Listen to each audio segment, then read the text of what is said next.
बापानं सावली दिली ती तोडून खात नाही, ती सांभाळून त्याच्यात शांत शुद्ध हवा प्रसन्न हवा घेत आहे. बापानं दिलेली सावली सांभाळ. आपल्या आज्या पंजानं बापानं वाडवडिलांनी दिलेली सावली कधीच तोडून खायची नसते. रान पडतंय, उत्पन्न निघतंय म्हणून ती आज्या पंजानं वडिलांनी दिलेली सावली तोडायची नसते, ती सांभाळायची असते, जतन करायची असते. वाडवडिलांनी सावली केली त्यामागं कारण असणार. का सावली केली, कशासाठी सावली केली, का झाडं लावले, ती तोडायची नसतात. रान पडतंय म्हणून उत्पन्न निघतंय म्हणून ती तोडून खायची नसतात, तर ती सांभाळून खायची असतात.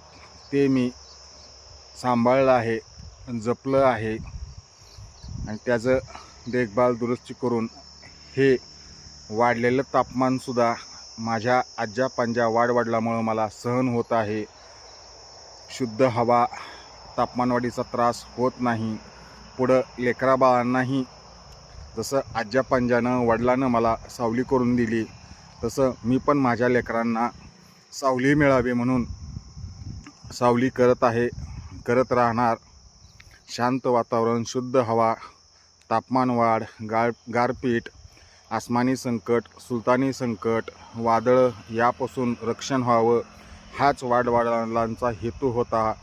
हा मला कळाला. तुम्हाला कळतो का नाही माहीत नाही, पण वाडवडिलांनी लावलेली झाडं मी तोडून खाणार नाही, ते सांभाळून खाणार. व पुढं मी पण झाडे लावा झाडे जगवा ही वाडवडिलांनी धोरणानं दिलेला विचार टिकवणार, जपणार, सांभाळणार. आजचा दिवस आज, उद्याचा विचार मी का करू? वाडवडिलांनी तसं केलं असतं, झाडं लावले नसते तर तापमानवाढीमुळं पार निसर्गाचं, शेतीचं कुपाटीला लागलं असतं. पाणी अडवलं नसतं, पाणी जिरवलं नसतं, झाडं लावले नसते, झाडे जगवले नसते, तर आज उन्हात तळपून मेले असतो आपण. त्याच्यामुळं हे वाडवडिलांचा, वडीलधाऱ्या मंडळींचा विचार सांभाळतोय, तो तोडत नाही. तो सांभाळून उत्पन्न घेऊन रक्षण करून संवर्धन करून वाढवतोय, जपतोय. हेच वाडवडिलांचे विचार होते. लेकराबाळांना तापमानवाढीचा त्रास होऊ नये म्हणून त्यांनी लावलेली झाडं सांभाळतो आहे आणि पुढं माझ्या लेकराबाळांना तीच सावली देत आहे. झाडे लावा झाडे जगवा, पाणी अडवा पाणी जिरवा हाच हेतू वडीलधाऱ्या मंडळींचा धोरणात्मक होता. तो अगदी योग्य होता. हे तापमानवाढीच्या ह्याच्यात